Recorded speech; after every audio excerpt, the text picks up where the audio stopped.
And we are live. I'm Cameron, and welcome to Capturing Christianity, a ministry aimed at exposing the intellectual side of Christian belief.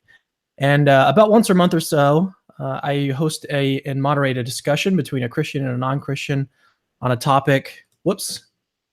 We had Tyler's screen up there. It made no sense. He's just sitting there nodding the whole time. That was my bad. Okay. Anyways, so I host these discussions between Christians and non-Christians on topics related to God's existence.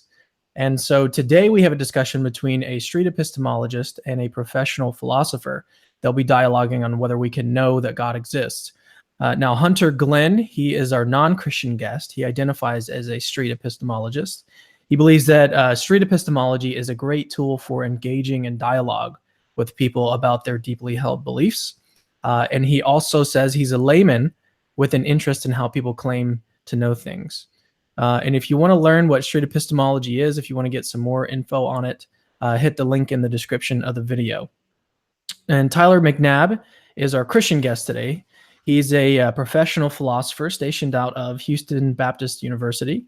He received his PhD from the University of Glasgow, and his areas of specialty are in philosophy of religion, epistemology, comparative philosophy, and analytic theology.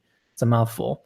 And so if you want to learn more about my guests, just visit the website. I've got a little more info about them. You can figure out where to find their blogs and all the links to them and everything. CapturingChristianity.com. That's also where you can find all of our social media links, Facebook, Twitter, and as well as our podcast. We're posting podcast episodes once or twice a month, as often as we can. And if you've liked the content that we've been producing and want to help support us, you can do two things. First, hit the subscribe button on the YouTube channel if you're watching live or if you're watching later, either one. And then second, head over to patreon.com/capturingchristianity. We've recently introduced early access on Patreon. So people who become, or if you, I think it's $5 a month. If you donate, then you get early access to articles and podcasts. And you get them a few days before everyone else. So again, that's patreon.com/capturingchristianity. All right. With that out of the way, and I'm looking here, it's only been 3 minutes. It's a great amount of time to spend on an intro. Welcome to the show, guys. Howdy. Welcome. Thank you. Hey there. Thanks for having me. Cool. All right. So the structure of the discussion today is going to look like this. Tyler is going to take about 10 minutes, and he's going to lay out his response to the question, which is, again, do we know or can we know that God exists? Yeah, what can we know that God exists? So he's going to give about 10 minutes and answer the question from his perspective. And then, yeah, go ahead. I hear you perfectly clearly, but I'm having a little bit trouble with Tyler's. With Tyler? Yeah. I don't think he's said anything. Oh, it might have been you that went out for a minute then. Can you hear me now? I hear you fine. Yeah. Good. Okay. Yeah. So Tyler, he's going to give about 10 minutes. He's going to give a little presentation, so to speak, on his answer to the question, and then Hunter's going to be given the same amount of time, and then from there it's just going to be a free-flowing dialogue. So, without further ado, Tyler. Great. Well, thanks again for having me on. Yeah, so I'll go ahead and just get straight into it since I want to get to a lot and there's only so many minutes. So to clarify briefly, in this dialogue, I sort of want to defend that it's epistemically possible that we can have knowledge that God exists, that we can know that God exists. And to clarify even further what I mean by knowledge, I think that'd be quite helpful to discuss, to talk about. What I mean by knowledge just is that an individual subject possesses warranted true belief. And so by belief, I just mean what most epistemologists mean, that that someone affirms a proposition, that the subject affirms a proposition. That's all I mean by belief. By truth or by true belief, I just mean that proposition in which the subject affirms actually corresponds with reality. And by warrant, I just mean that ingredient that separates mere true belief from knowledge. And so there's a question about theories of warrant. How does one possess this this nice property, this nice epistemic property, which turns mere true belief into knowledge. It sounds like a pretty good thing to have. How do my beliefs possess this property? And there's one specific theory in which I'd like to espouse, and then I'll go ahead and defend, and it's called proper functionalism. After I defend this theory, I'll make sort of a religious application with it, and I'll then, hopefully if I have time, briefly talk about other contemporary epistemological theories and how you can basically say the same sort of thing. This will lead me to ask Hunter to, if he denies what I'm saying, to either argue against the epistemological theories espoused or the particular application that I'm going to make with them. And we'll see what sort of fun dialogue we can have with that. All right, so proper functionalism is the thesis roughly that in order for a subject S in order for a subject S's belief that P, say, be warranted, S's belief that P needs to be produced from properly functioning cognitive faculties and the environment for which those faculties are designed for. The faculties need to be aimed at producing true belief, and there needs to be a high objective probability that the belief being produced under such conditions is true.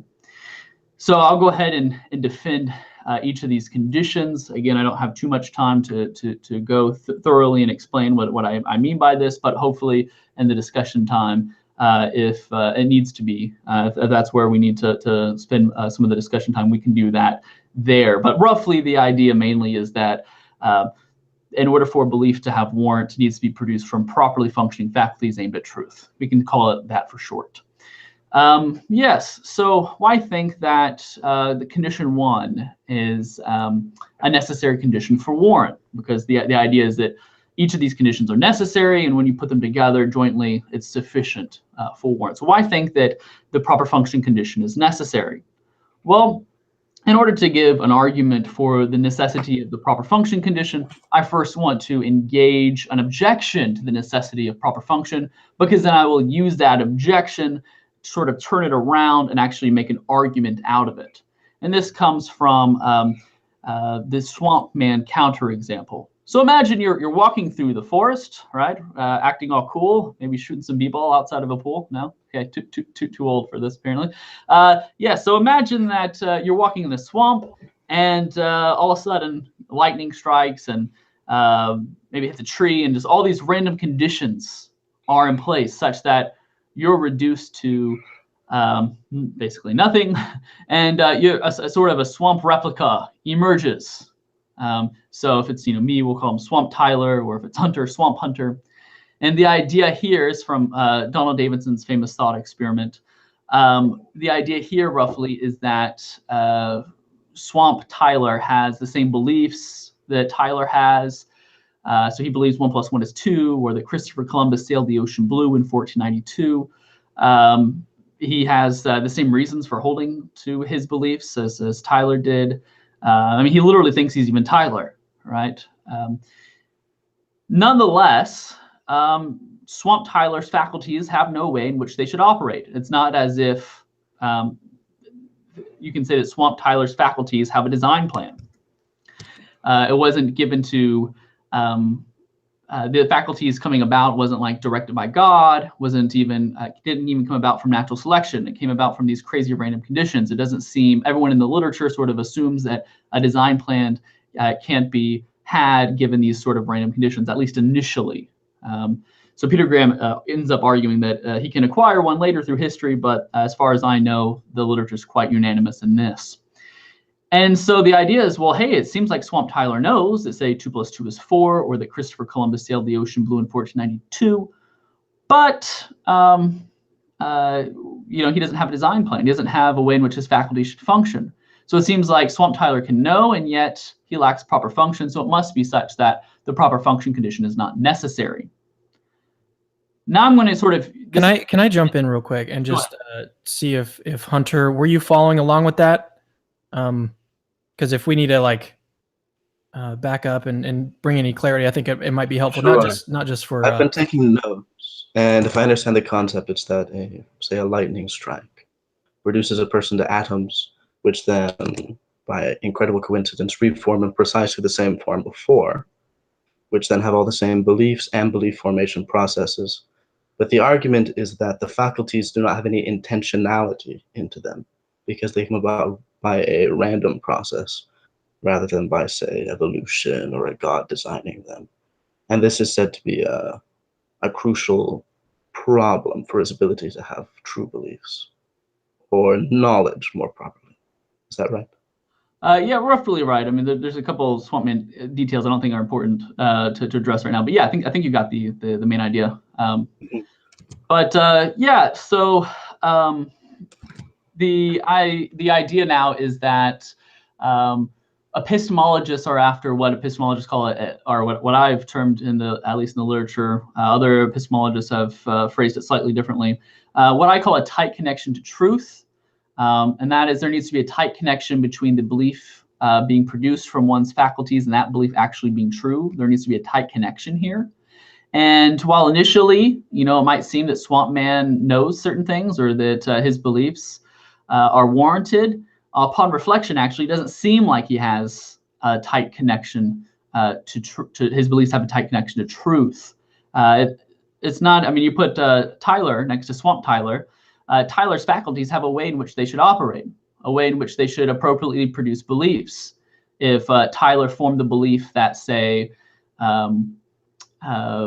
instead of his wife coming for him in the swamp, if he formed the belief that an alligator, was coming to get him in a swamp, his faculties wouldn't be functioning properly. But you can't make the same sort of moves. You can't make the same sort of claims with Swamp Tyler. Swamp Tyler's faculties have no way in which they should operate at all. Nonetheless, they always end up producing true beliefs. And this seems quite serendipitous. This seems quite lucky. And so it seems like on reflection, actually, Swamp Man, he actually doesn't know. He's like the ultimate walking Giddier. It's not as if he should be producing P, it just so happens that his faculties do. So I do think that there is something about, in order to capture tight connection truth, that we do need something like proper function. There's actually another Swamp Man argument that I actually think might even be a little bit more powerful. As I realize my time is actually almost out and I haven't gotten to much of what I wanted to get to. I'll go ahead and pass on the second argument, but we can bring that up in discussion if you want. But yeah, then roughly the idea is that it needs to be in an environment, condition 2, that it needs to be an environment for which the faculties were designed for. Why think that? Well, maybe you're familiar with certain Giddier problems and the contemporary epistemology literature. Giddier problems basically are a counterexample to a traditional definition of knowledge called justified true belief, where basically instead of warranted true belief, you just need justified true belief. And the idea is that you can have justified true belief and yet lack knowledge. So here's one example. You're in Wisconsin. You're in a town that, unbeknownst to you, decides to put up a whole bunch of fake barns everywhere. You don't know this, but you're walking through and you decide, I don't know, maybe you want to go this way. But all the other ways are fake barns, but in this way, actually you end up coming across an actual barn, a real barn. Well, a lot of epistemologists think that you got really lucky. You could have walked in any of these other directions and you would have had the same sort of experience that you have now. You would have seen something that would seem barnly to you, right? You'd have a strong seeming that would lead you to produce a belief that there is a barn in front of you, but you would have been wrong. But you happen to go like one of the few ways that actually there was a barn. And so it seems like that the craziness of this environment might prevent you from actually having warrant or knowledge in reference to there being a barn in front of you. And so the idea is that not only do you need faculties that function properly, but the faculties need to be in the environment for which they're designed. They also need to be aimed at truth, with there being a high objective probability of the belief being produced being true. So think about a person who has a design plan that maybe it produces beliefs based off wish fulfillment. So maybe whatever you wish, you believe it will actually come true. So I wish for $1 billion, and it just so happens that I end up getting $1 billion, right? Few people would want to say that I'd have warrant for believing that I have $1 billion. Nonetheless, my faculties were functioning properly in the environment for which they were designed. So the idea is that faculties not only need to be properly functioning in the right environment, but they need to be aimed at truth. And in order to prevent only having, statistically speaking, one true belief for every, say, 100 beliefs. The idea is that the design plan needs to actually be a good one, a successful one that gets at truth, most of the times. And so the idea here now is that imagine that, say, you have a faculty, say, call it the sensus divinitatis after Calvin, the sense of divinity. And this faculty produces theistic beliefs or beliefs about God. Well, if this faculty was functioning properly in the environment for which the faculty was designed for, it was aimed at truth, and there's a high objective probability that the belief being produced under such conditions would be true, then it seems like on proper functionalism, the belief theistic belief would have warrant. So in this way, it seems like it's absolutely possible that we could know that God exists, that we could actually possess knowledge that that He exists, or that He's a certain way, and so forth. And notice, though, that you can say similar claims, make similar claims with other epistemological theories. So just extremely briefly, say phenomenal conservatism.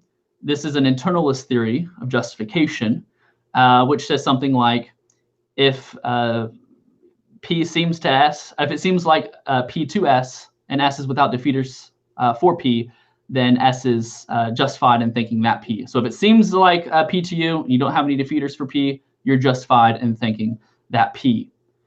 On phenomenal conservatism, it could appear to you like God exists. If you don't have any defeaters for your belief that God exists, then you're justified in thinking that God exists.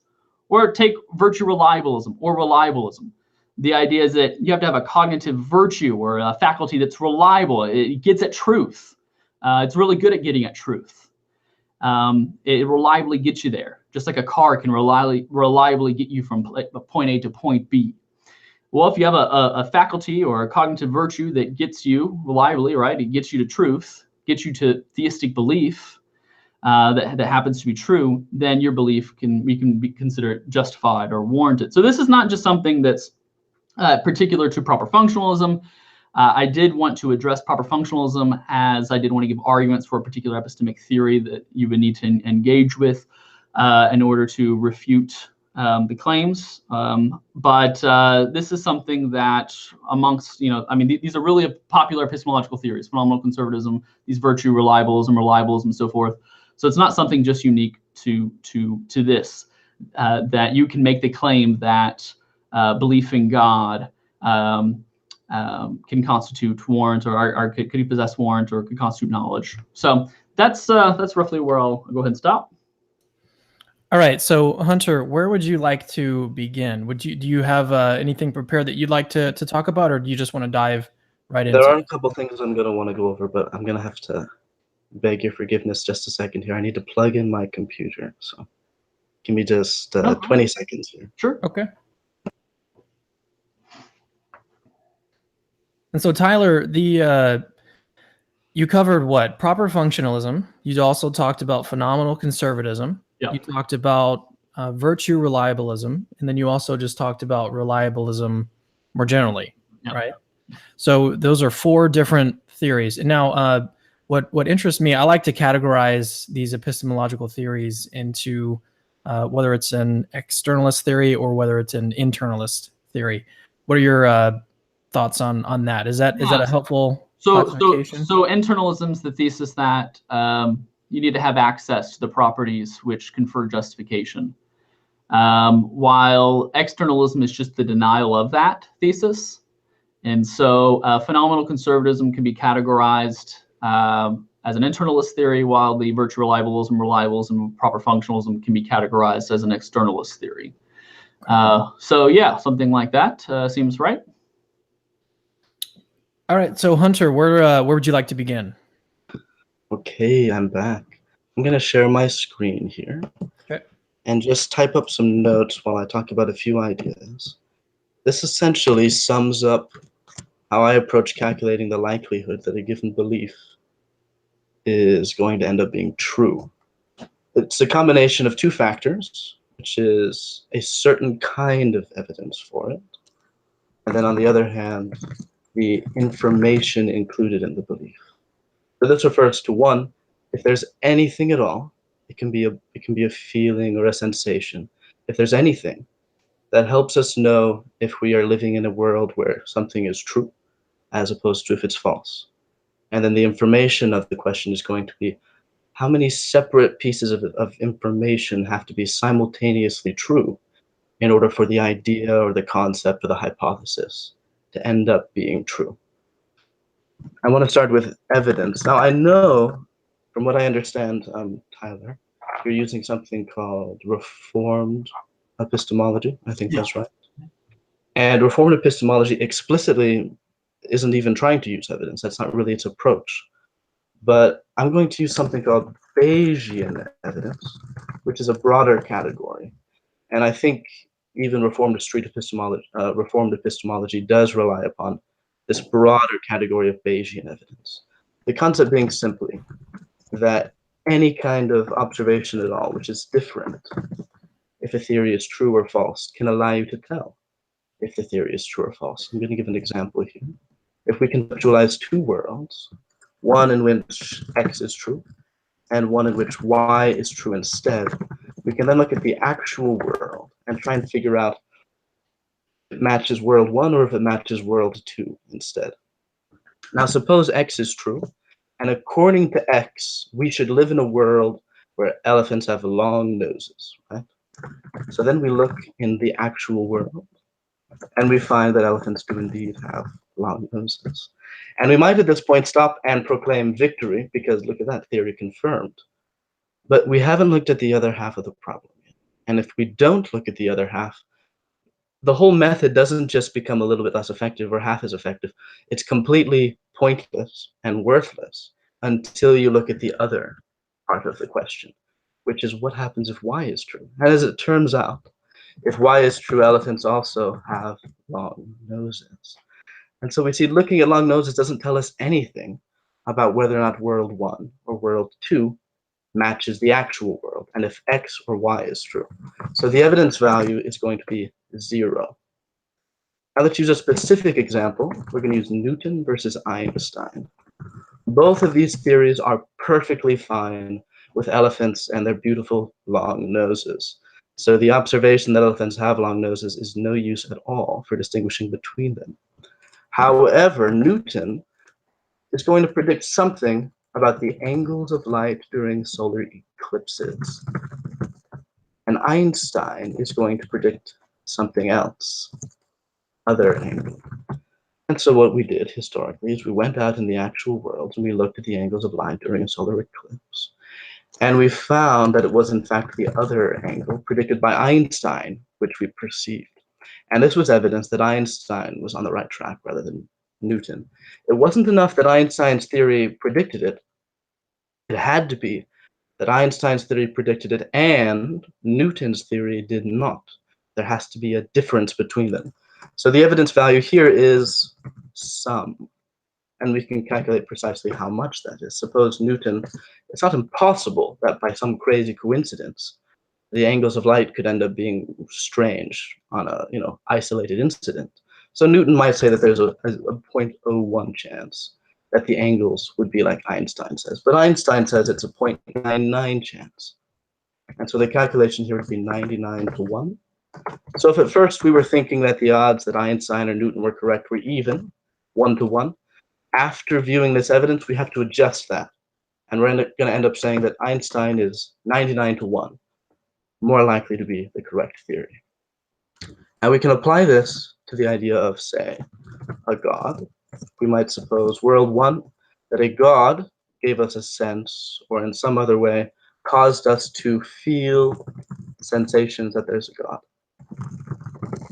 And then world 2, we might suppose that something else, perhaps just physics made us feel that there's a god. And so the idea then would be to look at the actual world and find out, what does world 1 predict? What does the God hypothesis predict? And what does, say, the physics hypothesis predict? And see what the difference is between them, and if that helps at all. For example, maybe if the God hypothesis is correct, we should basically, almost with 100% accuracy, maybe 0.999, we should feel that there's this sensation of a God. That's almost certain. Whereas in physics, it could be lower. It could be 0.1 or it could be 0.5, depending on what all we're including. And so the evidence value there might be that what we feel about the presence of a God is in fact some evidence that there's a God that's making us feel that there's a God. And we could calculate the precise value of that evidence. Now, we could also suppose a world 3, whereby, suppose, a special star makes us feel, not that there's a special star, but rather it makes us feel that there's a God. Now, this theory, just as much as world 1, predicts, and with the same probability, that we're going to feel like there's a God. And so the evidence value here would be 0. It doesn't help us distinguish between 1 and 3, even though it does help us distinguish between 1 and 3 versus 2 on the other hand.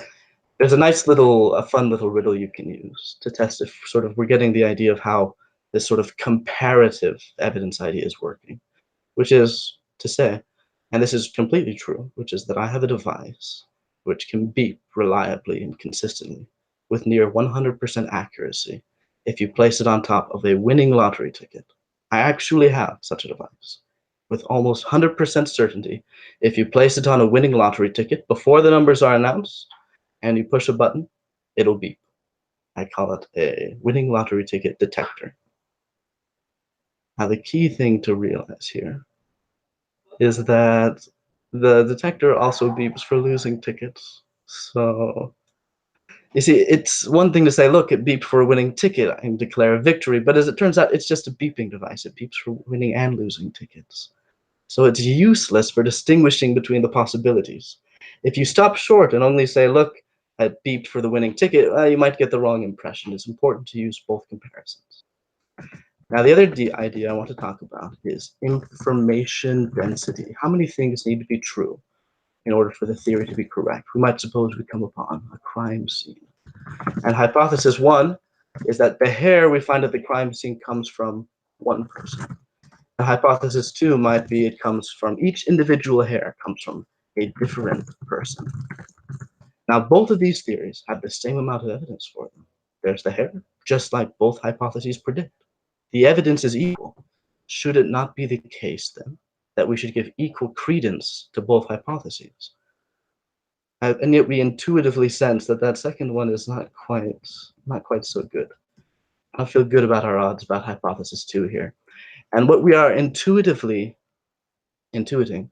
is that for world 1 to be correct, you only need maybe one thing to be true. But for world 2 to be correct, you need many, many, many separate things all to be true. And this is where the idea of Occam's razor comes in. Each of these numbers represents a separate part of the hypothesis.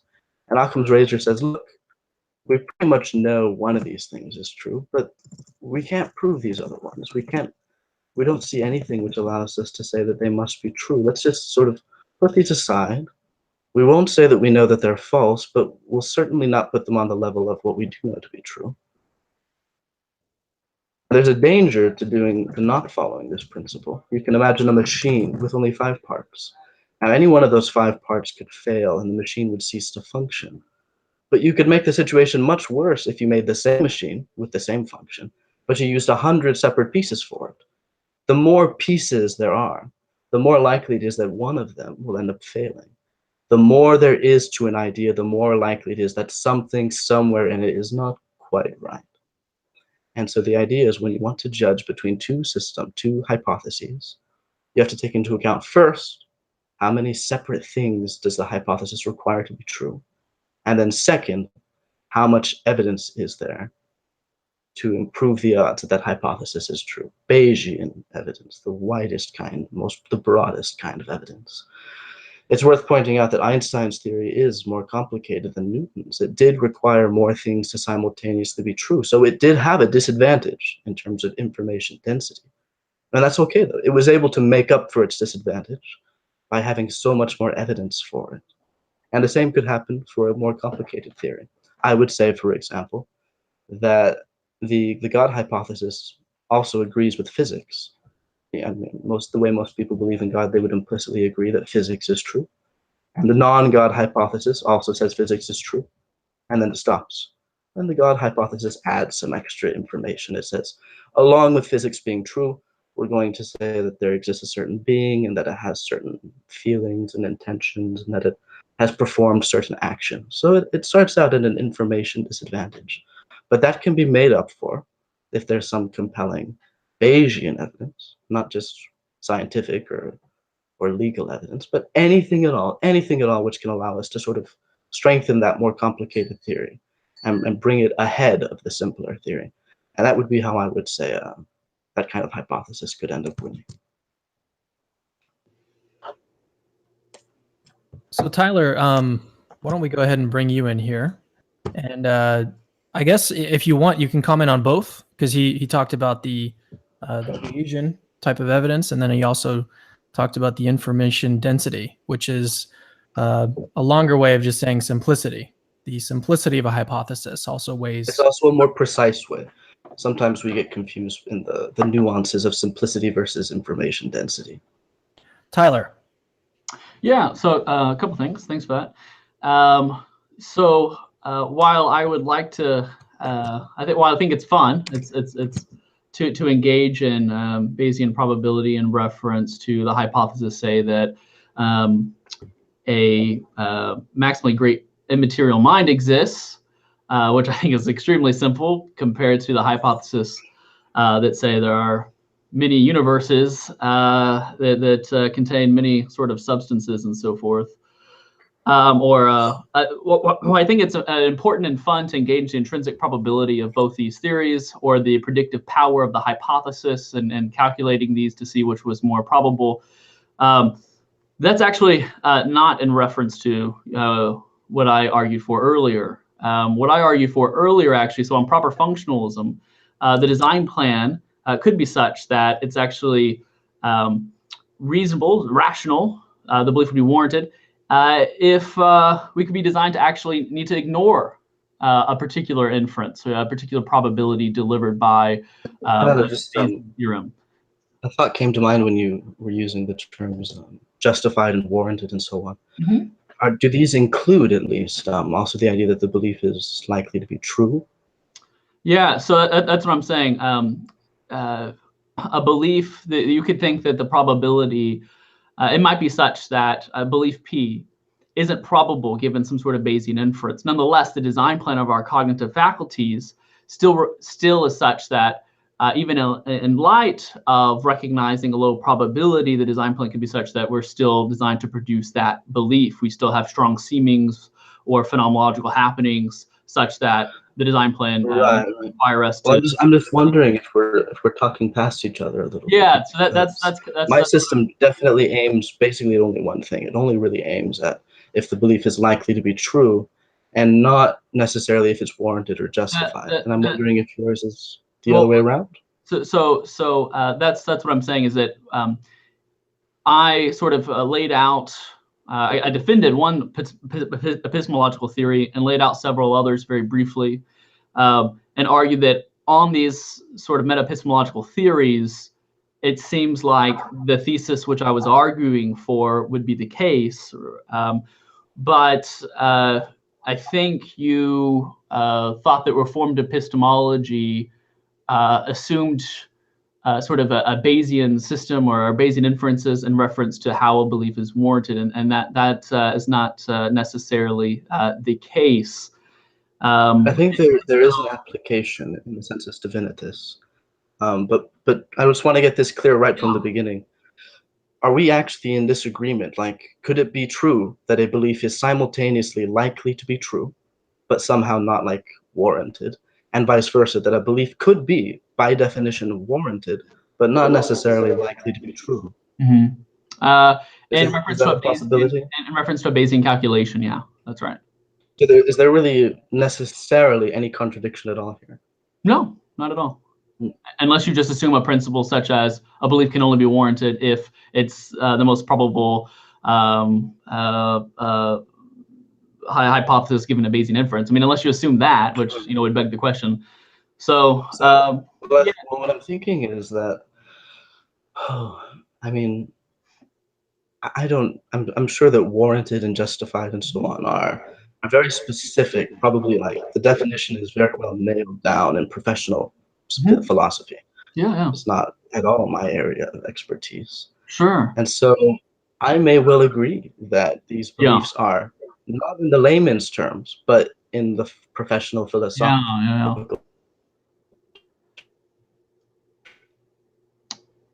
Are you there? It looks like his screen paused. Can you hear me okay? Yeah, we got you back. Hear me okay? Okay. We got you back. Yeah. So it might simultaneously be that the belief is warranted, but also unlikely to be true. Mm-hmm. And to me, I feel like, so to me, the fact that it wouldn't be likely to be true would be sort of the salient point there. Yeah. And I suspect also for, pretty much everybody, right? No, I mean, for example, most epistemologists actually don't think there are very good arguments for belief in other minds, belief that the future will be like the past, right? That's Hume's famous problem of induction. Well, I mean, when I say most people, I mean, not necessarily most epistemologists, but most people. Well, I think it's important to consider, at least in reference to in this context, to what epistemologists have to say, and what the current view. I mean, obviously, doesn't follow that it's the right view, but nonetheless, these are people who are professionals and who are trained in this area, who think about this area, who publish in the discipline and peer-reviewed journals and so forth. Yeah, so.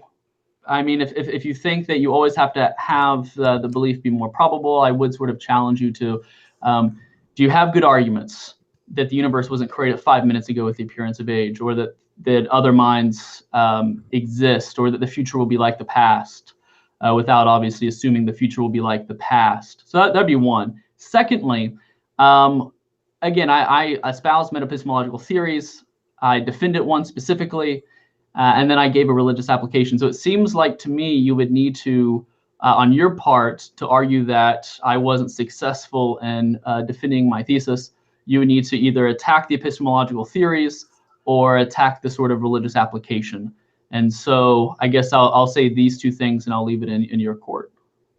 All right, so I'm going to screen share here for a second. And maybe, Cameron, if you could freeze this so we can talk about it. I've tried to write here a summary of, if I understand, what is both of our positions.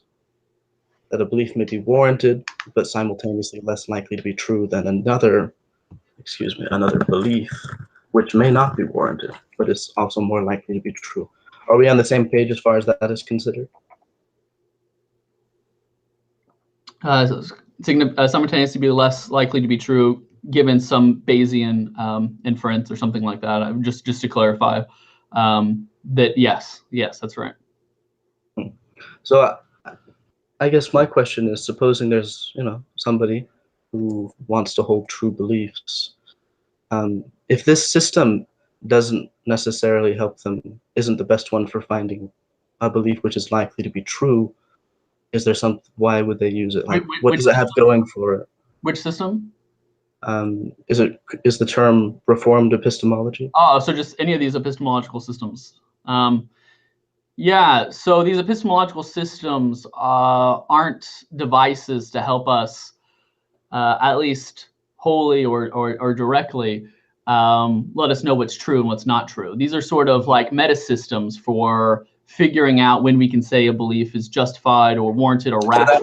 So right there, that would be my point. Like, what is the good of being able to claim like officially rational if it's not more likely to be true? What's the point of gaining like a nice sounding label of justified, warranted, rational, if simultaneously it's not the most likely belief to be true? Well, that seems to me that just assumes that the only valuable property is of a system is that it's a genuine inquiry. I'm not saying what is it because I'm saying that there's not anything. I'm actually asking, is there some other sure. So take, for example, the problem of skepticism, as stated earlier. Say that there ends up not it being the case that there are any good arguments for some of the main sort of features or beliefs that you and I hold dearly. Well, these epistemological systems could show us that we can nonetheless still know that these things are the case.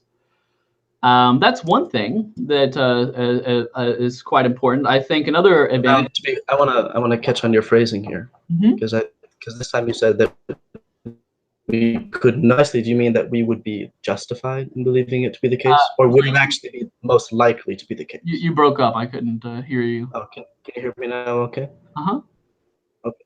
So when you say that this system allows us to suppose that the reality of the past, for example, is true, do you mean that we are justified in believing it's true, or do you mean that it actually somehow allows us to know that it's most likely to be true? No, it would show us that we can be within our epistemic right, if that's what you mean by justification, or rational, or that we actually have that sort of that our belief about the past has that ingredient that ties us to knowledge if the belief is true.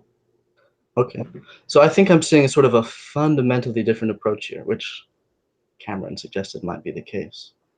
I don't know, to be clear, maybe we should go over it. I'm not quite clear on exactly what the official philosophical definitions of warranted, justified, and rational are. But it seems to me that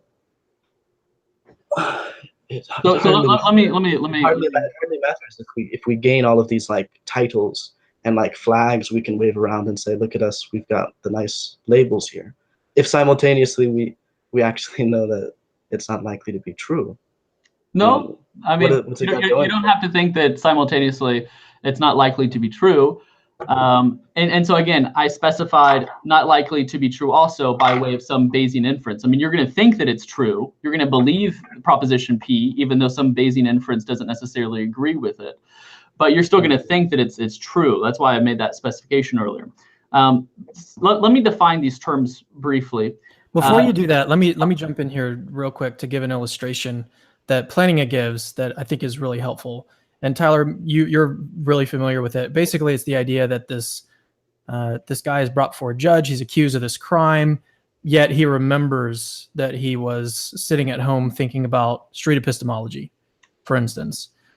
Yet, if we actually ran like a Bayesian inference or a Bayesian analysis, we would see that like all of the evidence sort of suggests that it was more probable than not that he committed the crime, even though he still knows, based on his memory, that he was not there. He didn't commit this crime.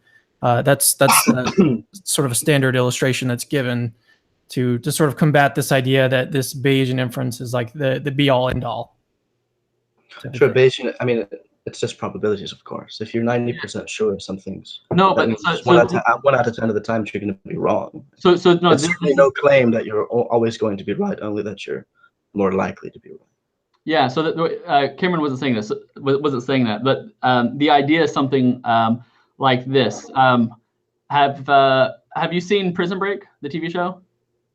Actually, I have. Okay. All right. So you know Lincoln Burrows, right? He's the brother of Michael. Right? No, Michael's the main character. Okay, don't give any spoilers away for people that. This is just season 1 stuff. Okay, season 1. Okay. All right. Yeah, the big guy. The big guy. That's right. Yeah. So if you recall back in season 1, he gets framed for killing, I think it's like the senator's brother. There's like DNA proof. There's maybe even like video camera proof. There's a lot of evidence, right? So take the hypothesis that say Lincoln killed the senator's brother. On that hypothesis, it would predict certain evidences that we see in the show. And in fact, we wouldn't expect those evidences if Lincoln didn't kill, right? I mean, that's another part of Bayesian inference. Yeah. And so that's quite important. So it looks like probably then that Lincoln killed the senator's brother, right? But Lincoln has an extremely strong seeming that he didn't kill the senator's brother. In fact, he did something else, right? And in fact, when you're watching the show, not only do you think that Lincoln is rational, justified, perhaps warranted, and thinking that he didn't kill the senator's brother, but Michael, his brother, when they come into contact, and Michael visits him in prison and says, like, "Hey, did you really kill him?"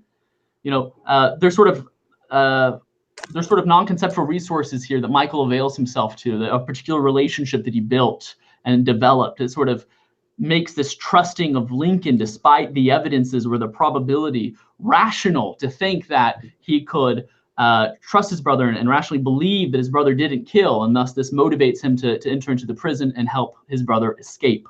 Sure. And so that's what we're saying, is that probability has its limits. There's clearly cases where something is probable, but nonetheless, you shouldn't believe the probabilistic inference there.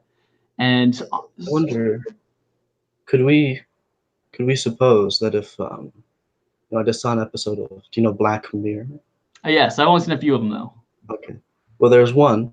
Spoilers. There's one where they're able to extract memories from people. This is the new way to do investigations. They extract memory. They build up a picture from multiple people's memories, and they come to a consensus. Because it occurs to me that in the example of Lincoln, it's not simply that he has the same evidence and is applying a separate epistemology to it. It's that they're both applying the same epistemology, but they're coming to separate conclusions because they have different data. I mean, it's perfectly understandable. We're simply dealing with the limits of humanity here. We might suppose, for example, that somebody who knew him the same way his brother did, and maybe with suppose his brother was able to read him. We might suppose it would be perfectly rational that those things are evidence. In the Bayesian definition, reading people and feelings, all of this can be evidence.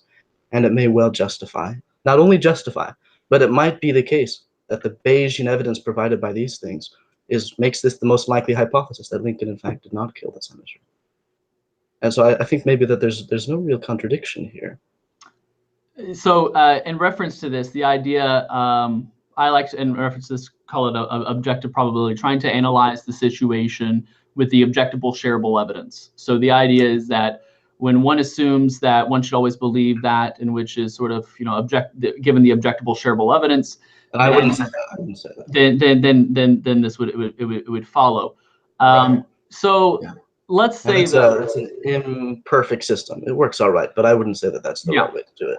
Yeah. I would say it was perfectly correct for Lincoln to use his superior position of knowledge. He did know more than everybody else. Yeah. So would you say that it's epistemically possible, let's say, given what we know, it could be the case that I am in a similar situation, like Lincoln Burroughs, and I have a special faculty that's delivering to me theistic beliefs about God that you don't have access to. Right. And so when you're doing Bayesian inference, you're going to have different evidence that you're going to take into account. Exactly. Right. And so, a different kind of evidence. And so, nonetheless, I can know that God exists because He's given me these strong experiences or something. Would you say that's the case? Yeah, definitely. Okay, so then you're at least agreeing that we can know that it's epistemically possible that we can know that God exists. So that's just what I'm defending. But I think it relies on more than that. I want to use two examples. Okay, let me finish real quick. And then secondly, back to the Bayesian thing. I think that where we're disagreeing on is in reference to so by justification, I just mean that someone is within their epistemic right. They're within their right in affirming a proposition. They haven't committed any sort of epistemic sins. And you're not necessarily claiming that they've arrived at the most likely hypothesis given the evidence. Yeah, they're just not. Only that they have sort of done their due diligence, fulfilled their duty, genuflected before the demands of duty, and come out, clean, free of accusation. That's right. Even if all at the same time they haven't arrived at the most likely belief to be true. And so, and I don't necessarily disagree. I mean, like I said, I'm not putting forth a theory as to how to cover your back and be above accusation. I'm putting forth a theory that's supposed to help you find the most likely belief. And let me finish finding those real quick. By rational, I just mean that the belief is as the product of properly functioning faculties. And third, by warrant, I just mean that sort of special sauce, as one of my students calls it, that's going to turn mere true belief into actual knowledge. And so that's what I care about. So epistemologists in general in the academic field care about if beliefs possess these important epistemic properties. And usually, Bayesians, for example, will define justification in such a way as they'll link it, or they'll link rationality in such a way, they'll define it a little bit differently than me, to a Bayesian analysis. That's usually how it's done in the literature. But my point being that a subject might come to believe that given a Bayesian inference, the probability of a proposition in question is less plausible or less likely, but nonetheless, he just can't kick his belief. And if that belief is produced from the proper functionalist constraints, the aforementioned ones that I described earlier, then the belief would still be warranted and rational.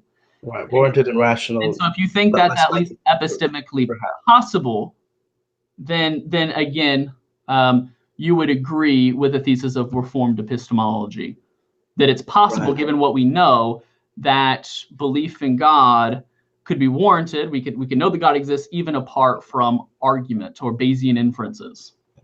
I wonder if we're gonna get to the end of this, and everybody who wants to know the most likely. Can you hear me? Okay. Mm-hmm. And everybody who wants to know which belief is most likely to be true will perhaps be unpersuaded, but everybody who wants to be justified will be persuaded. And I wouldn't necessarily tell them that they were not achieving their goals. If they want to be justified, as opposed to finding the most likely to be true belief, well, then they've had success. They've done what they wanted to do. It's not my impression that everybody is necessarily in search of truth, and I'm not really speaking to anything beyond that. I think I'm going to share my screen here again. I think we can get a very instructive idea out of this Lincoln example again. We've got Lincoln's brother who reads him and is convinced, and maybe we say not only rationally, and justified and warranted, but maybe he's most likely to be correct, as in fact he is.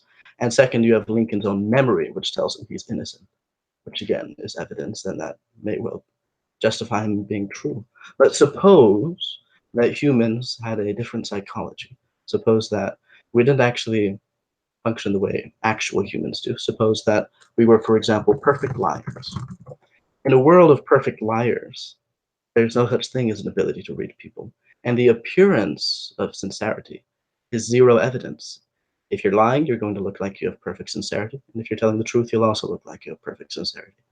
So there's a psychology, a different kind of psychology, whereby this becomes zero evidence. The same thing with memory.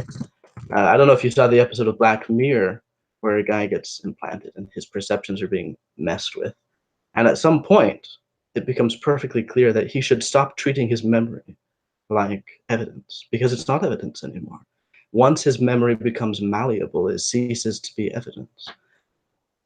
The key being always, per the Bayesian definition, that if it's more likely to be true, if say, let's use a specific example. If my memory that I didn't kill the senator is more likely to happen if I didn't actually kill the senator, well, then it's evidence. But if it's just as likely to happen either way, it sort of stops being evidence. It stops being useful at all for deciding whether or not I killed the senator. And I want to extend this to a third principle, the inner sense, the sensus divinatus. If my inner sense does behave differently in different worlds, which is to say, if there is a God, I feel like there's one. And if there's not a God, I don't feel like there's one. Well, then there is evidence here from the inner sense, Bayesian evidence. But if the inner sense makes me feel like there's a God, whether there is one or not, then it's not useful at all for distinguishing between the hypotheses. And so that, I would say, I feel like maybe we would agree, the key thing to figure out here is, does the inner sense, I'm not going to write it off, but does the inner sense only make us feel like there's a God when there is a God? Or does it maybe also feel like there's a God even if there's not? Does it seem to you like that would be maybe a key question to answer here? Okay, can you repeat that last line one more time? Oh yeah. Would it seem to you, as it does to me, that a key question to answer here is if the sensus divinatus only makes us feel like there's a God if there really is one, or if possibly it makes us feel like there's a God even if there's not one? Yeah, so I mean, according to cognitive science of religion, the paradigm view is that belief in God is natural to our faculties. It's a spandrel, an evolutionary spandrel. It's a byproduct of certain features. One popular theory is that it's from a sort of better safe than sorry mechanism that we have hardwired into us to detect agency even when agency isn't there. And there's a theory of mind that's put in conjunction with this, and this is to try to explain theistic beliefs. And so sort of a Bayesian analysis would say, well, hey, you know, this on naturalism, this evolutionary theory would sort of predict that people would have theistic beliefs about God. And so I think that's the case. I mean, I think that even if God didn't exist, we'd still have theistic inclinations. So I have no problem saying that. I mean, I myself affirm contemporary evolutionary theory, and I'm even fine with certain explanations to a certain degree with contemporary cognitive science of religion. The difference is, I don't think people are doing subconsciously Bayesian inferences in reference to their belief in God. I think it's sort of hardwired into us, and that we're just naturally finding ourselves believing God. And that if this is the product of properly functioning faculties and so forth, then the belief would be rational and warranted. But always not necessarily likely to be true. Well, again, likely to be true given some sort of Bayesian analysis. They're going to think it's likely to be true. They can't kick their belief. They're just hardwired to believe it, even in light of some sort of Bayesian inference. Just like let's go ahead and say that the hypothesis that we're all being deceived by a Cartesian demon monster is it's just as good, predictively speaking. It accounts for all the phenomenology that we experience. Perhaps you think that it's even simpler. The intrinsic probability is higher, given you have to postulate less. So I mean.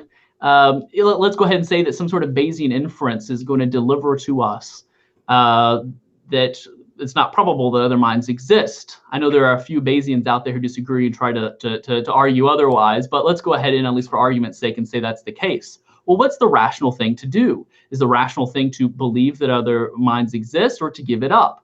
Well, I think if we're hardwired to believe that our faculties are functioning properly, aimed at truth and so forth, then we're rational and still affirming it in light of the Bayesian analysis. And we'll still think it's likely true, even given some Bayesian analysis. I mean, the common person off the street would be like, yeah, well, I don't care. Come on, you're really going to believe that, right?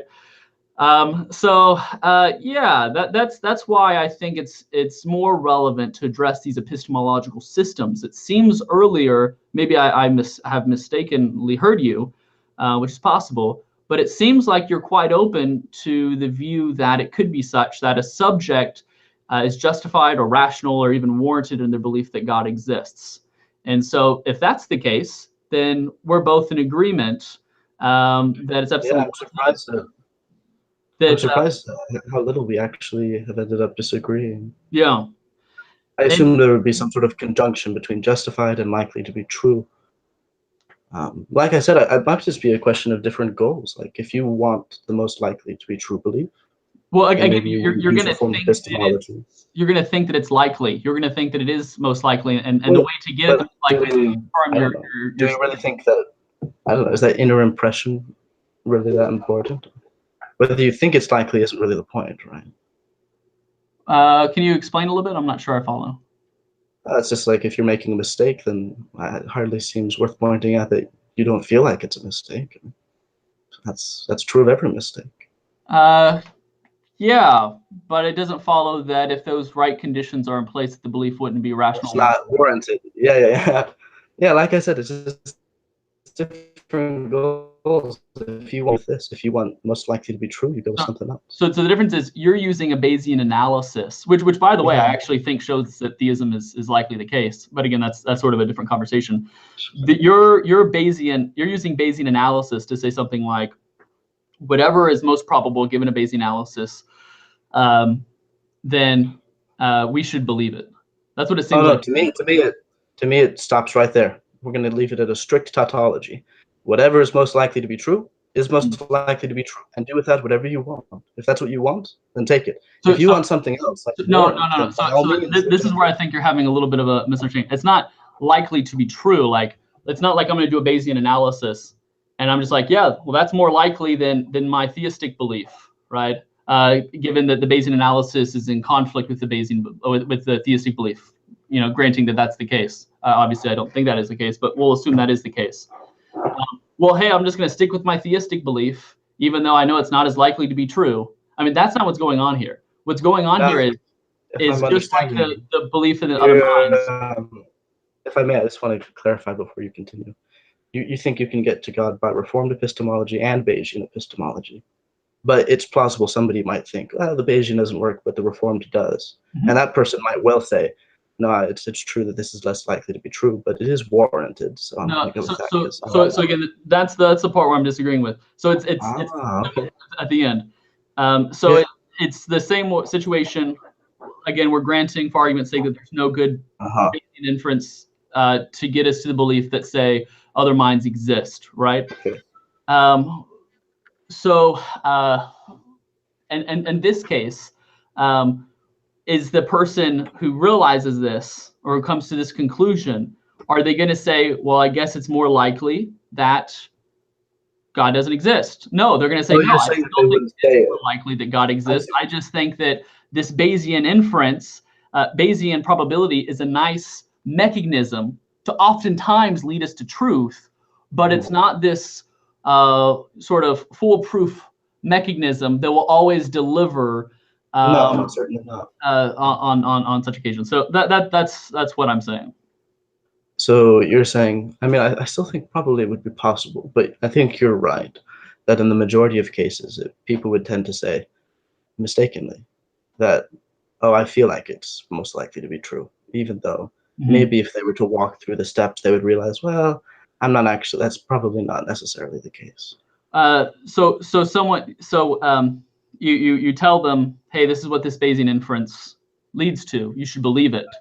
And they're like, no, I understand what you're saying. I get it. Yeah. I can see it's but I don't feel it. But I'm sorry, I can't kick my belief. And I still think it's more likely that this is the case rather than that. And so if they're hardwired to produce that belief, and that hardwired belief is the result of the aforementioned proper functionalist constraints, then that belief can still be rational and warranted. That's right. Yeah. Talking through the Bayesian idea in sort of non-label terms. Like, let's stop talking about evidence and so on, and let's just talk about a few sort of descriptions of what I think is going on here. I'm going to screen share again here. So before we proceed, I just want to make sure we're on the same page. You can see this? Yeah. Okay, so it's my impression that we're on the same page, that we have two hypotheses, two worlds. We want to know which one we live in, or some people do. And in one, God is what's making us feel like there's a God, and the other, physics is what's making us feel like there's a God. The actual world, we feel that there's a God, but for Bayesian evidence, this is zero evidence either way. This is all on the same page? Are you asking me if this is what I believe? Yes, if per Bayesian analysis, this is correct. Right.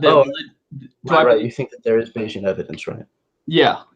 Okay, but per Reformed epistemology, this is perfectly consistent. Yes, that's consistent with Reformed epistemology. That's right, yeah. Okay. All right, so I'm going to try and break down what it means to say there's no Bayesian evidence here. Would we, according to Reformed epistemology, agree or disagree that the feeling of a God is just as likely to happen if there's a God as not? Is that something we would be on the same page on? Are you asking me, or am I assuming? Sort of acting on behalf of Reformed epistemology. Is this?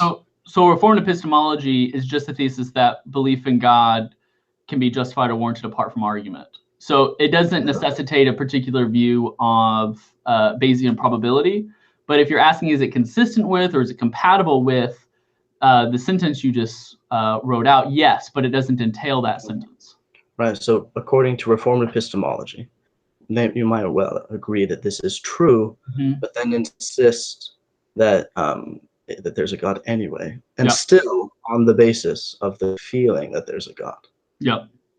Right. So overwhelming, so powerful, you can't shake it. And if that feeling was the product of the proper functionalist conditions, then yeah, that's right. It would be warranted, but Because those proper functionalist conditions are so tight. They bring us such a tight connection to truth itself. Yeah, even if the feeling of a God is just as likely to happen if there's a God as not. Yeah. I get the sense that we're almost slipping over into the evidentialist perspective. Do you want to switch to that? Maybe argue that there's some evidence? I think for now, let me ask you this. So it is, just to clarify, on your view, at least you're open to the idea that one can know that God exists, one, and two, sorry, let me rephrase that. That one can know that God exists, one can be justified that in their belief that God exists, and one can be rational that in their belief that God exists. Well, go on. Two, that one can know that God exists apart from argument, given these epistemological theories that I've espoused. Do you agree with these two statements here? No. It was my impression in that second point that the point was never really to know with highest possible certainty. The point was to sort of be justified, be warranted. Maybe we should go over what that means. Yeah. So no, I like the person's going to have a high or some degree at least of psychological certainty, or they're going to have confidence that and their belief. Yes. The idea is the idea. I wonder why we keep coming back to this one, because it would seem to me not a point worth keeping in mind that they would mistakenly be thinking there was a high probability when there wasn't. Like, why is that a point to point out? Well, again, in reference to Bayesian terms, the informed epistemologist might acknowledge that. Again, he doesn't have to, but he might acknowledge. It's consistent that he acknowledges. And when we say in Bayesian terms, what we mean is they are agreeing that their feeling of a God is just as likely to happen even if there's no God. So assuming that that Bayesian inference is the standard of probability, but they might acknowledge that that's not what they mean by more probable. That by more probable, they still think that it's just more likely. They still can't kick it. There's like, no, this still is true. It's still true, even though your inferences suggest otherwise. Just like in the case of other minds and the hypothesis of demon deception. They would still be like, okay, well, to the hell with your Bayesian inference. Your Bayesian inference maybe is helpful on occasions to getting us to truth, but nonetheless, it's just a helpful device. I still think it's more likely the case that we should believe in other minds, that other minds do exist.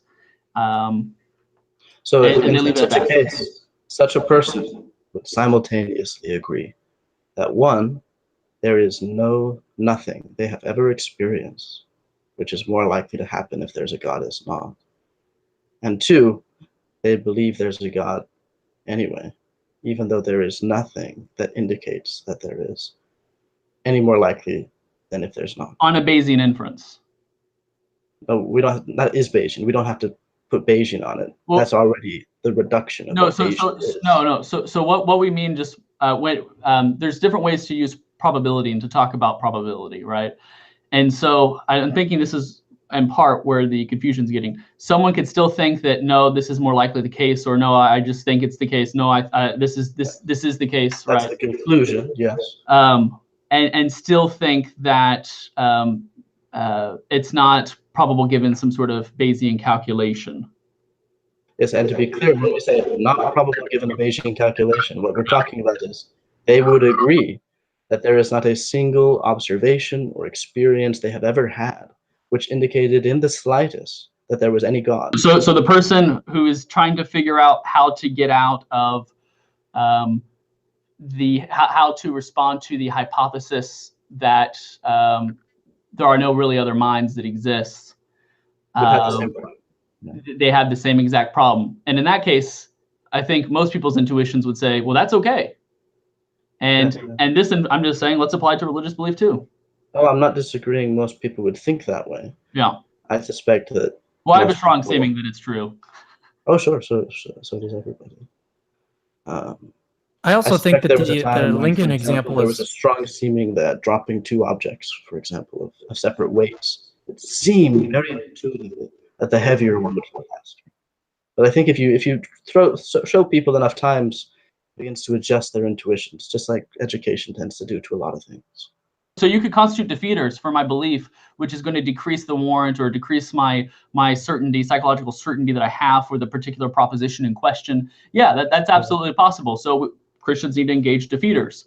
But I haven't, at least, we haven't been talking about defeaters. I haven't heard a defeater yet. No, I was just making a commentary on psychology. That's I think right. that our intuitions are, for one, not always right, and second, Agreed. can be adjusted with an actual sort of head-to-head collision with reality. Sure, agreed, completely. I mean, we don't experience that the Earth is moving as fast as it does, right? But then we find out from science that it is. So the idea is definitely not like your intuitions are infallible, but rather the idea is, hey, on these meta-epistemological theories, it totally makes sense to trust our intuitions until we have defeaters. And you know what? I have an intuition that my seemings lead me to believe that God exists, and I'm going to trust that seeming unless I'm given defeaters. Always being clear to separate it makes sense from we have some good reason to think it's true. Well, that again begs the question. That assumes that the only reason why we should think something is true is given a Bayesian inference, and that's what I've been. By all means, if you're not looking for the most likely belief to be true, you can believe something else. Okay, most likely to be true, in the way in which you're defining. Yeah. Did we disagree? Yeah. That's why I keep saying. There are different ways to talk about probability or what's most likely, right? I mean, I think there's an equivocation going on here a little bit. And so maybe this could go somewhere. And so what I'm suggesting is that one could still think that it's more likely this is the case, or one could still think that P, even though a Bayesian inference suggests otherwise. And so they won't have Bayesian reasons, Bayesian inferences to show that it's more probable. That's right. But that doesn't mean that they don't have reasons or that they're not rational or justified or warranted in thinking still otherwise. All right, I think we should listen back or think about the Lincoln example that you gave from the what was that show called? Prison Break? Yeah. Yep, right? I mean, that's a perfect example. And I think, Hunter, you even agreed earlier that in that case, that you've got this objective probability given all the evidence that it's all of it basically says that he committed the murder. Yet, based on his memory of what happened, there's a difference there. So I think that illustration is really helpful. We can talk about other minds, and we can talk about external world, sensory kind of beliefs, or more. It's based on his memory, and it's also based on the background fact that we know. I think you're messing up. Yeah, it's cutting in and out. Hunter, can you hear us? Man, it's really bad right now. Hunter, we can't hear you at all. I don't know if you can hear us. Tyler, did you finish your thought? Oh, I was just going to say more realism as well. Like it might be that on naturalism, naturalism would predict that we'd have certain moral phenomenology, certain moral experiences. It would predict that most people would be more realists. But at the same time, if we're hardwired to ignore, what's more probable given some sort of Bayesian analysis or the predictive power of the hypothesis that naturalism is the case in reference to our moral phenomenology and what we believe and so forth, then that seems to be some sort of like that seems to be acceptable. It seems to be acceptable to ignore a Bayesian analysis if a Bayesian analysis led us to believe that it's more probable that there are no such things as objective moral. If it weren't true, there would be no. I can't hear you, buddy. Oh, I guess he popped out. Here he is. Hunter, if you're having connection issues, you can actually turn off your video, and that might make it a little bit easier on your bandwidth. Let me actually do that for you here. And let's see. And are we going to get to questions at all, or is that? I can ask for some, but Here we go. Hunter's back. Hey, can you hear me okay? Yeah, that's better. Okay. Yeah, Hunter, sorry. what I was saying is that if you want, I can actually hear you the whole time. Oh, yeah, okay. we couldn't hear anything. Sorry. Yeah. For us, we couldn't see you or hear you. If you want, you can cut your video when that happens, and that way it might free up some of the bandwidth. Did you want to come back on anything Tyler said? I'm going to ask the audience. Well, actually, you guys are right here. I mean, I can ask you to your face. But basically, if you guys have any questions for either Tyler or Hunter, ask them in the live chat, which is on YouTube. Most of you guys are there anyways, commenting and whatnot. So if you have a question, I'll pluck it and we'll introduce it here, because we're about an hour, 15 minutes in, and we're going to go for another 30 minutes before we do closings. And then hopefully within that time, I can get some questions in. So Hunter? Here, I'm going to try and get us on the same page again.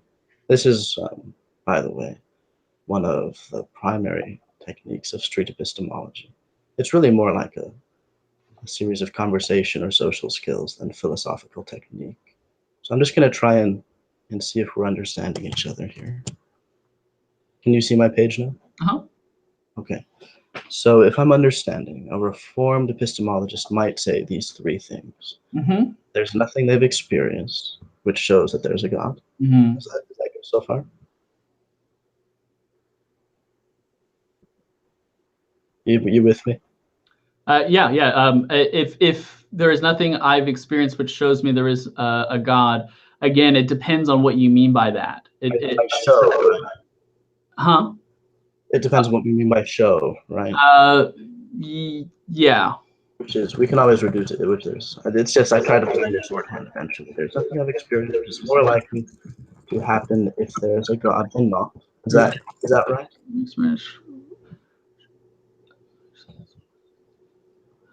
There's nothing I've experienced which is more likely to happen if there is a God than not. So by that you just mean the hypothesis of naturalism predicts religious experiences just as well as theism. Right. Yes. Yep. Okay. Or not necessarily naturalism, just anything else. Yeah, sure. If that's what you mean, then yes, a reformed epistemologist can agree with that. That's right. Great. Hey, I'll put a smiley face. All right. Now they believe there's a God anyway. That's probably right. Good. And they believe because there seems to be one. Is that all right? That's right. They can't kick their seemings. That's right. Okay. Now it would seem to me then that the way to look at this, and I freely admit this is Bayesian, would be to say something like, let's look at the seeming of a God. If the seeming of a God is more likely to happen if God exists than if not, then when it happens, that suggests that there's a God.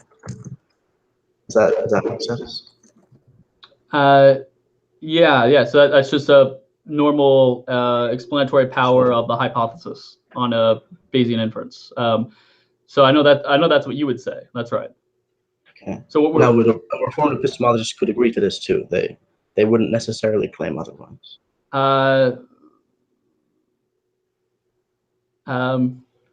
Maybe it would help. Let's deny this for now. Let's say that this is wrong. And if supposing that they say that this is wrong, that would mean that they would say the opposite, that the seeming of a God can happen just as likely if there's no God.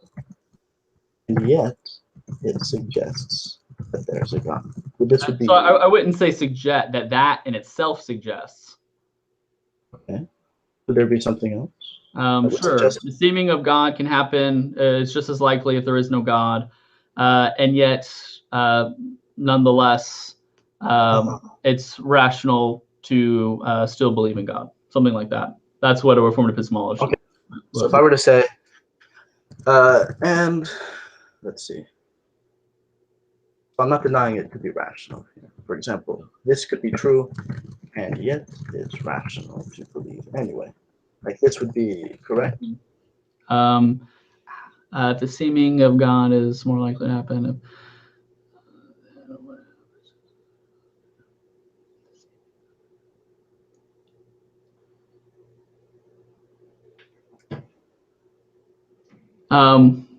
Well, yeah, I mean, even a Bayesian person would agree with that, right?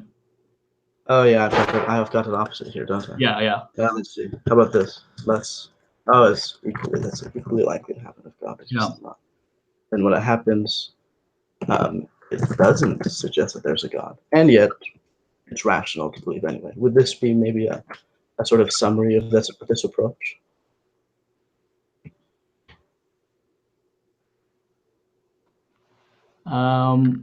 Well, when you want to change doesn't suggest to just suggest that there's the seeming.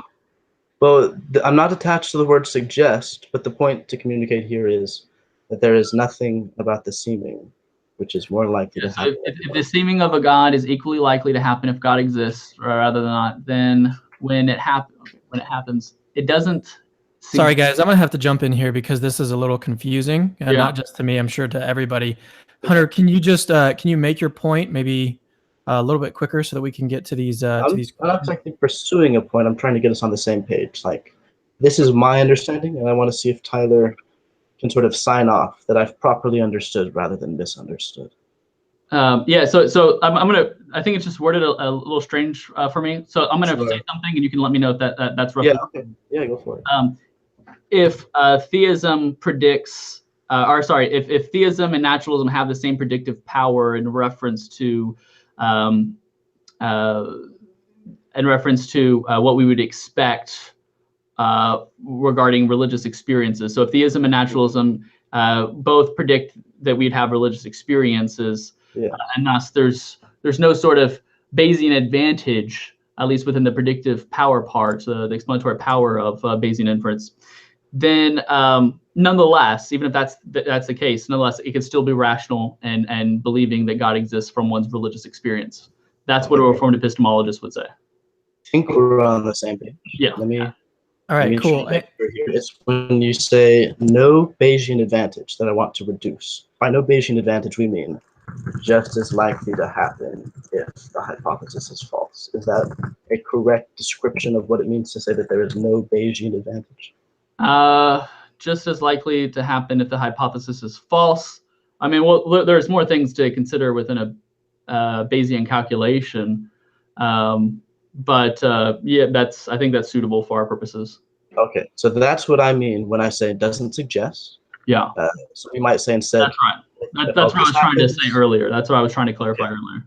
Perfect. So our agreed upon conclusion, at least, I mean, we might want to look into what warranted or rational means, but is that it might be just as likely to have to be for there to be a God as not on the basis of this, and at the same time it would be rational, even though there would be nothing about it. No Bayesian advantage. That's right. Which just as likely to happen if it turns out there's no God. Yeah. Okay. Well, we seem to have understood each other then. Yeah. Okay, I have a couple questions here from people, and if you're just joining me, feel free to leave a question for either Hunter or Tyler in the live chat window on the YouTube page if you're watching this live. So here's a question for Hunter. It comes from Holistic Apologist. He asks, does Hunter adhere to infallibilism? I wouldn't know. I'm really not well versed in philosophy at all. Okay. Well, I guess same question for you, Tyler. So if by infallibilism you mean the thesis that there's certain beliefs, at least, that it's such that we can't be wrong about. So there's certain beliefs, maybe the law of non-contradiction, or maybe the belief that I exist, or something like that. And these beliefs are such that I just can't be wrong about them. I can't be wrong about my existence. I can't be wrong about what my mental experience, what I'm experiencing, that I feel like I'm in pain or something like that. No, I'm not an infallibilist. I'm a fallibilist. So I don't think there are any beliefs that are such that we can't be wrong about. Okay. And here's another question for Hunter from MS London. Perhaps. Can you hear me okay? Yes. Okay. Yeah, I think I'm not positive, but maybe I could be infallibilist about things like logic or math. But I should really do my due diligence before coming down on anything. Yes, so I'm a bit more skeptical than Hunter, I guess. I question my senses a little bit more, I guess, than he does. I I'm more open to at least the logical possibility of us being deceived about these sorts of things. You have won the modesty contest. So another question for Hunter. This one's by MS or Miss London Dude. MS London Dude. He says, is Hunter arguing that only beliefs that are more likely to be true are rational? I think that's basically my take from the debate. That analogy, I don't try to put any labels on it. If it's more likely to be true, then it is more likely to be true. You can call it rational if you like, or irrational. You can make up a word, and you can call it penguins or fish. But the truth of the question would be, if it's more likely to be true, then it's more likely to be true. And do with that as you will. Do dogs have knowledge? Oh, they've probably got something. You mean like knowledge and like the precise philosophical meaning, I suppose. Do you think dogs or babies or young infants, do you think that they know things? I mean, cognitive science seems to suggest that's the case, but is it on your view? Is it such that you think that? Do you mean know in the layman's sense, or like the precise philosophical term? Precise philosophical term. I'm not sure I understand the precise philosophical term. Certainly in the layman's sense, they know something. Okay. So they may well not know something according to the philosophical term. Okay. So even on the layman's understanding of knowledge, so if that's the case, then do you think that dogs or babies or young infants or monkeys, chimpanzees, etc., do you think that they're doing Bayesian inferences like subconsciously, or like, do you think the dog's faculties are enough to do Bayesian inferences to understand the prior probability of a theory and calculate that with the explanatory power of a theory, given the evidence? Sure. I think that there's some evidence to suggest that that's going on, but I don't think it's reached the level of a consensus or anything. So it might or it might not. So it might not be. So sure. So definitely, even though animals and infants, maybe they let's go ahead and say that they're not doing Bayesian reasoning. They still know things. They're still rational in their beliefs about certain things. We've never quite gone over what the precise meaning of rational is, but they certainly seem to know things in the layman's sense. Okay. They can navigate their environment successfully. So you can know things apart from arguments, apart from probability. Well, yeah, I'm trying to be very precise here. I don't know what the philosophical term is, but in a layman's sense, they seem to know things, yes. Yeah, okay. And so why do they know things? Why do they know things? Yeah. I'm not sure if I'm answering in the way you have in mind, but, sort of sensory data comes in, it goes through some processing. Their faculties are working reaction. Yeah, it's rightly. Yeah, that's probably basically right. At least in layman's terms. I don't know if you mean something more subtle. And so that's roughly what I'm arguing, is that there are certain beliefs that even sophisticated humans can have, that they're not coming to the conclusion of a belief based off of Bayesian inference, but based off of proper function of their faculties. And some function other than Bayesian inference, or an approximation of the same. So you can know things, you can be warranted or rational in believing things apart from argument. And well, that's a little too strong, because Bayesian evidence is the broadest version, and it's the most precise and most powerful. But none of us can actually do the calculation necessary to perform it, so we use an approximation. Sure. So the approximation. So do you think that then humans can have knowledge and be rational about beliefs apart from doing Bayesian calculations and so forth, or approximations of such calculations? Yeah, okay. As far as they are approximating Bayesian analysis, they tend to come to more or less true beliefs. Humans, if animals and young children don't require this or might not require this, you're open to that being the case, then why not educated adults? Why can't they come to beliefs apart from Bayesian inferences? Well, of course they can, but what's the odds that they're going to be true? Well, okay, and I think the degree to which they approximate Bayesian analysis is the same degree to which they're likely to be true, and the degree to which they depart from Bayesian analysis is the degree to which they're unlikely to be true. That seems to beg the question. That seems to assume your view, which is what we're debating. But the point. Well, this view, it's testable. It does work. Yeah. That's something. Maybe we'll improve it someday, but it is something. But lots of beliefs can't be proven, and nonetheless we rationally affirm. But rationally, but we can't say that they're likely to be true, perhaps. Well, my point is saying, if you think that animals and young children have knowledge without calculations, without arguments, then why not doubt humans? So yeah, we're not affirming that they don't.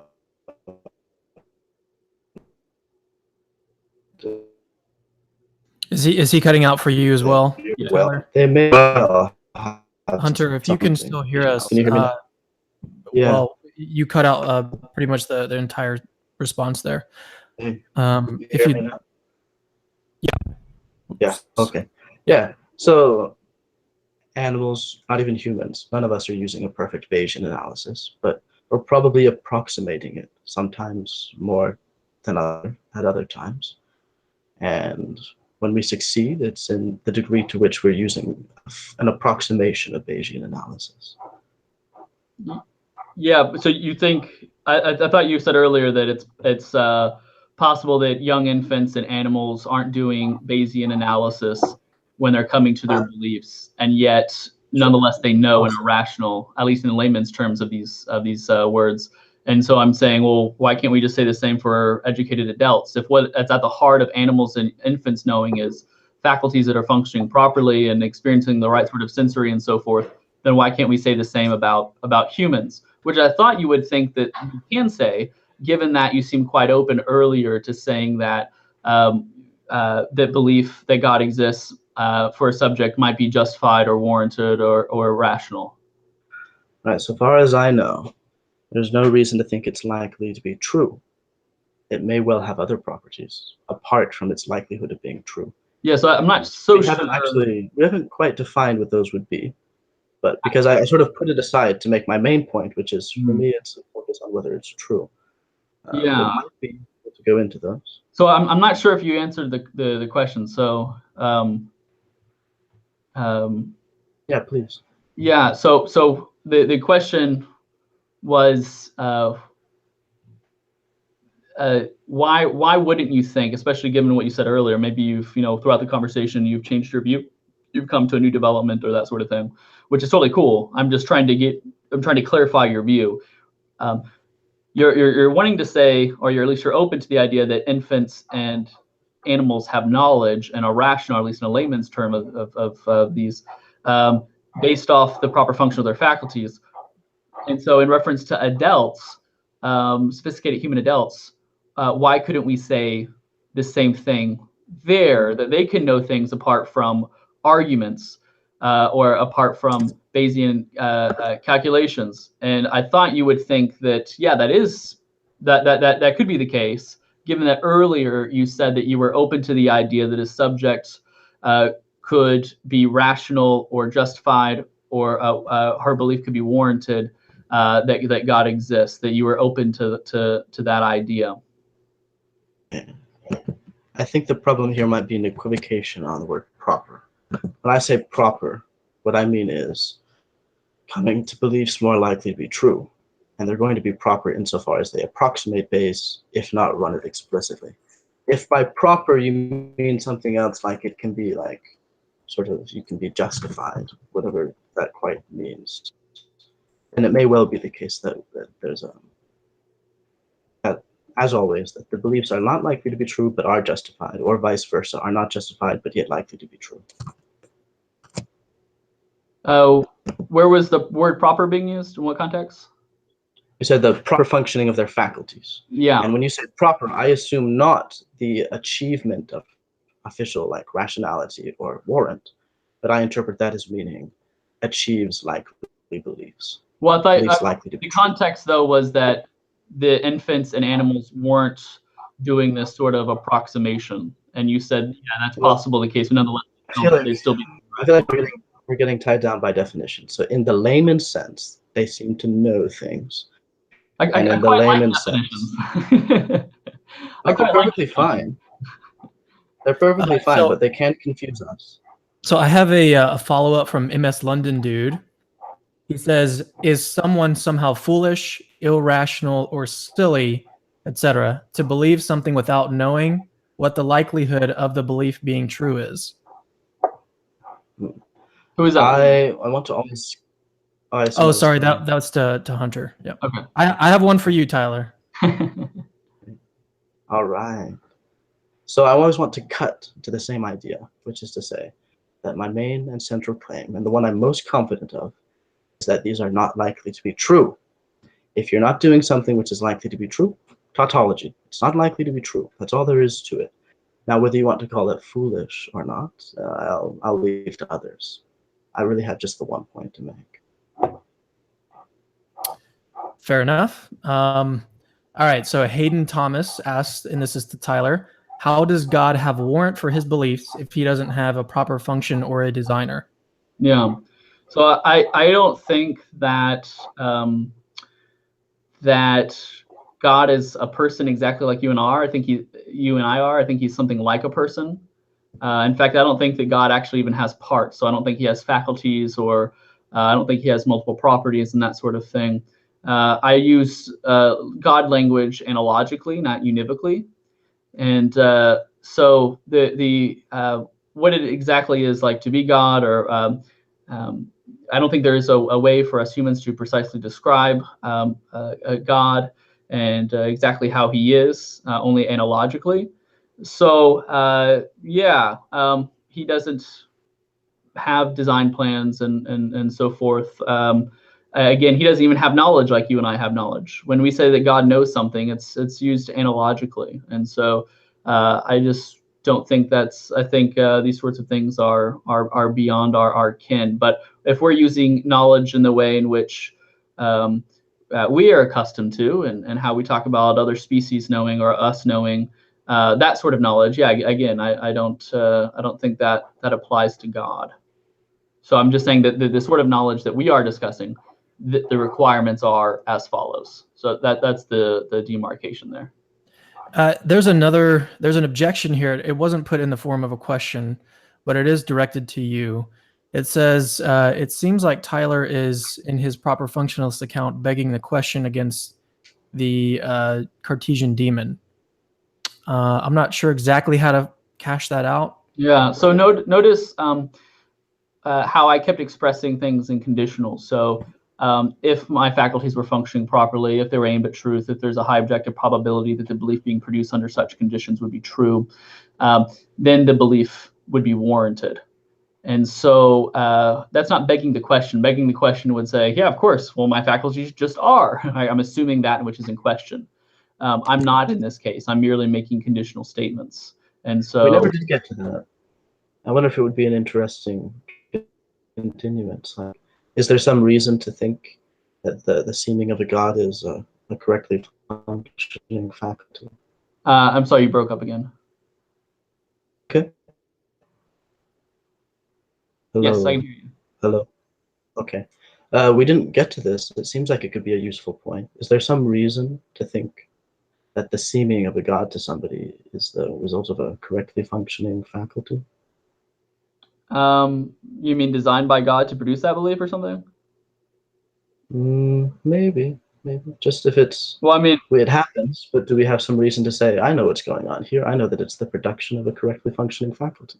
Yeah, well, I don't think one, so I'll answer this in several ways. One, I don't think one needs to do that. So one doesn't have to know that the conditions of warrant are in place in order for the belief to be warranted.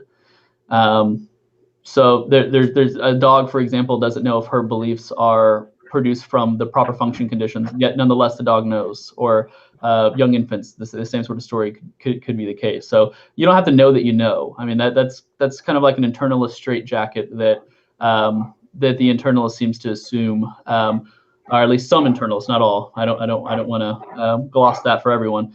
But secondly, I actually do. If we're just talking about properly functioning faculties, that's to say what's natural for our faculties, what are sort of our faculties as this particular human species that we are, given our particular evolutionary origins, are to produce. Then given certain stimuli or a certain seeming or certain experience, that sort of thing. I mean, cognitive science of religion, if you think that's a good field of inquiry, then yes, that is sort of, it's the natural thing to do. It's the which our faculties should function. The question I think though, this is really a, reference to properly functioning faculties. I think what you have in mind is more of, do we have reason to think that those faculties are aimed at truth, with there being a high objective probability of the belief being produced being true? I think it's more very much so. I'm sorry. Well, and in regards to that, the answer is no. Well, I mean, again, I don't think that's necessary for to establish that we no can claim that it's a yes. I haven't made that claim that we can know. But I mean, again, a different conversation would be, well, I think that there are good Bayesian reasons. I think the Bayesian calculations actually suggest that theism is more probable than not, and doing it would have been interesting to give the evidentialist sort of connect having the sensus divinitatis with this God existing, and I think make a probabilistic claim about our faculty, our sensus divinitatis, our God-forming faculties are probably aimed at truth. But again, I don't think that's necessary as an externalist. I don't have to you can think that that's the case. It could just be the case. Right, you don't have to do that in order to claim that That's it's right. natural, to claim that it's justified, to claim that it's rational. Or not even to claim, but just to know, even. Right. Yeah. But all of which, again, I think this is really the key takeaway, because I did suspect going in that there wouldn't be quite the same emphasis on, no, not all kinds of evidence anyway. But it's very interesting to me to find that the focus is not even on different ways of coming to truth, but rather one is aimed at coming to truth and the other is aimed at coming to justified, warranted, natural, etc. Something else. Yeah. So again, I would think that just assumes that the only way we can come to truth, or the only reliable way in which we should come to truth, is by way of Bayesian inferences, which is what I've been arguing against. Well, but when you say come to truth, you mean something other than arriving at the belief most likely to be true, right? So again, I think Bayesian inferences are sort of that Bayesian probability theorism is sort of like a mechanism that we can use that oftentimes leads us to truth. But I think that someone might think that nonetheless, actually, this is not something in which I should utilize, or that is right for me to utilize to figure out what's more likely the case. You could still think that something else is more likely the case. Again, going back to the other minds example, you could still think that, no, I'm sorry, I just think it's the case, or it's more likely the case that other minds exist, even though your Bayesian inferences suggest otherwise. Sure, and I wouldn't deny that you could suppose that. Yeah, well, to me, so the claim is that the individual can be rational, warranted, and justified in doing that. Right, but not necessarily. That's the interesting debate, I think. To me, so far, the great achievement of the debate is that we've put together what I think is a pretty clear statement, which we both agree represents this reformed epistemology. So I wouldn't say I think you should be able to see that. I would just say it's consistent with, because again, as a reformed epistemologist, I actually think that there are, like Richard Swinburne, I'm sure you're familiar with his work, The Existence of God. He uses Bayesian probability the whole entire book, it's a quite. Yeah, but these are people who, like yourself, also include other angles, right? Not just reformed epistemology. Yeah, so that's what I'm saying. Reformed epistemology doesn't say one way or the other, but it's compatible with both. It's compatible with thinking that Swinburne's right, that probability theorem actually does suggest that God exists, and it's compatible with thinking that maybe Bayesian probability theorem doesn't do that. Nonetheless, it's still rational to believe in God. Yeah. So this is what I would want to emphasize, that we have agreed that it is at least consistent with reformed epistemology, that we can agree that something is just as likely to happen if a God exists as not. Yeah. That it doesn't. What's the word? It's just as likely to happen if there's not a God. And yet we would call it something else. Not necessarily likely to be true, but we would call it rational. And it seems to me then that if you are in pursuit of something other than sort of claiming the title of rationality, if you are trying to achieve true beliefs, then reformed epistemology isn't the path to it. You would have to do as you and... Uh-oh. Did he drop out? I thought something happened on my end. I was like, what the heck happened? we'll try to get him back here. Do you have an idea of where he was going? I think he was going to say something like, again, I think there's still a little bit. Here he goes. He's back. Okay, here we go. Right. Sorry about the ending there. Oh man, don't worry about it at all.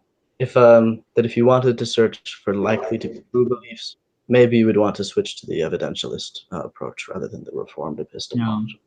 Yeah. So this is where I think, again, going back to the person with the other minds example, the person who believes still in other minds, again, assuming that there's no good Bayesian inference that can be made here, that would suggest so. He still thinks that no, I'm actually going. I'm going with what I think is most likely the case. What most likely is going to get me to truth. I'm just trusting something different than this mechanism called Bayesian probability. That's and you would say that's I'm trusting this. I'm trusting this while simultaneously agreeing that it's just as likely to happen if I'm wrong. Yeah, they can coherently say that. Yeah, there's no tension. There's no contradiction in that. Yeah. Sure. Hunter, I have a question for you. Okay. So when you're giving your view, you're saying you want to give a tautology about it's more likely to be true, right? This belief is more likely to be true. What are you hoping that people sort of not infer, but what are you hoping people jump to when you say that? I'm afraid my ability to strategize is quite limited. I have some work into trying to figure out how things are true and then learning how to explain that. But I haven't put quite as much work into figuring out what's going to happen when I do it. I mean, I guess I've got some sort of implicit hope that people will understand it and then, as I say, do with it what they will. But what are you hoping they do with it? Do with it. Hoping they do with it. I think some people really are in search of truth.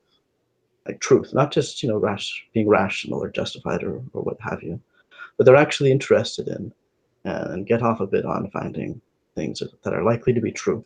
So I guess I hope that they appreciate it, that they say, hey, I was working on that and this helps. Thank you. So what advice would you give to the individual who's in the other minds example? And I think you were blanking out. So when you left earlier for a brief moment, I also gave the example of like how naturalism, maybe one thinks that on naturalism you would predict that we would believe in objective moral values and duties just as we would if objective moral values duties existed or not, right? Because you have these evolutionary considerations. That whether objective moral real, the hypothesis that objective moral realism is true or not, nonetheless, the denial of objective morality, the hypothesis that there is no moral values and duties, objective moral values and duties, and the hypothesis that there are objective moral values and duties, both of them predict equally the sort of moral phenomenology that we have currently. And so maybe you can get sort of in the same sort of concern that I'm trying to articulate with this other minds example as well. And so if you're in one of these examples, you're a guy in one of these examples, or you see a guy, maybe it's me, Tyler's in one of these examples, and he's like, should I give up more realism, or should I give up belief that other minds exist? That's what the Bayesian evidence is showing me. Is this right? Should I give it up? I want to believe truth. I don't want to believe falsehood. Nonetheless, I just still find myself just thinking that it's more probable still, it's more likely still that that something is that there are other minds, or that there is such thing as objective moral values and duties. What would you tell him to do? In terms of, I do talk with somebody who sometimes thinks I'm a moral realist, or maybe sometimes I say I am, sometimes I say I'm not. I would perhaps explain my take on morality, which I suspect is outside the purview of this, and would probably take it a bit too long. Yeah, just use the other minds example. The other minds, yeah. I might point out that there's some evidence that there are other minds out there, from what we know about brains and how messing with brains affects minds, and how our minds are attached to our brains. So there's some evidence there, but ultimately, let's suppose that there was no evidence. If there was no evidence, I wouldn't tell them to believe it anyway. I would tell them it would make sense to be agnostic about it. Yeah. So because that there are other brains and so forth, and people acting like you and I act and so forth. The demon hypothesis would predict that just as well. And like I said, there might be reasons. Yes, but then you have to take into intrinsic consideration probability. the complexity of the hypothesis. And indeed, so there Information. actually might be reasons to think the intrinsic probability of the hypothesis is actually simpler given what you have to postulate. But again, so you would think, I think what we're continually butting heads on is you think that the only reliable mechanism that we know of is a Bayesian inference. And I'm saying that that's it. That if we want to get at truth, that's the mechanism. We need to hop on board and ride or die with it. And I'm saying that there are other mechanisms that will that we think will likely lead us to truth that sometimes conflict with these the Bayesian mechanism. That's what I think is at the heart of our disagreement. And I like to put these things in terms without labels to try and achieve clarity. I think so I would say help that literally, sometimes, but literally anything of any kind which shows that anything is more likely than its alternatives is permissible, is usable, useful for figuring out if something is true or not. It can be a feeling, it can be a sense, it can be a dream, it could be literally anything. But I think that is as broad as it gets. That's pretty broad, but I don't think it gets any broader than that. It has to be something that somehow tells us something is more likely to be true than not. And if we admit that it doesn't, if we say straight out, I want to go outside of this spectrum, I want to say that something, which I freely confess, is just as likely to happen if I'm wrong, is somehow useful for telling if I'm wrong or not. I would say you're going too far then. There have to be limits somewhere. So my closing statement, because I know we're getting my closing question for you, if I'm permitted to ask one more question. Going back to how we define the terms, what we mean by knowledge, warranted true belief, warrant being the conditions I laid out earlier, or justification being you're within your epistemic right, or rational being you're rational insofar as your faculties are working properly. Do you think, given what we know, and by that I mean assuming the non-controversial beliefs that you and I have, assuming the beliefs that we agree on and that most people agree on, given what we know, could it be such that a subject is justified in her belief, is rational in her belief, and is even warranted in her belief that God exists? Could it be such that an individual knows that God exists?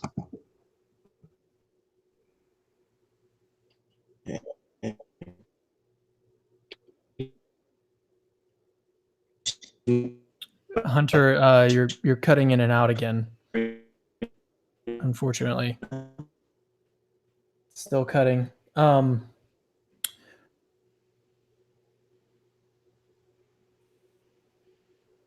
trying to wait here to see if it clears up. Do you see my screen? Okay, you're good now. I think. You can hear me. Yes. Testing. Yes. Great. Yeah, we can hear you. Can you hear me okay? Okay. Can you see my screen now? So I sent you this before we started. And I think it's more or less my belief here. That we have separate focuses here. That on the hand, we're trying to say that we acted with propriety, that we fulfilled our epistemic duty, that we get to claim, we can claim as protection and as freedom from criticism, the labels of rationality and justification, and yet simultaneously, systematically fail to achieve the correct answer.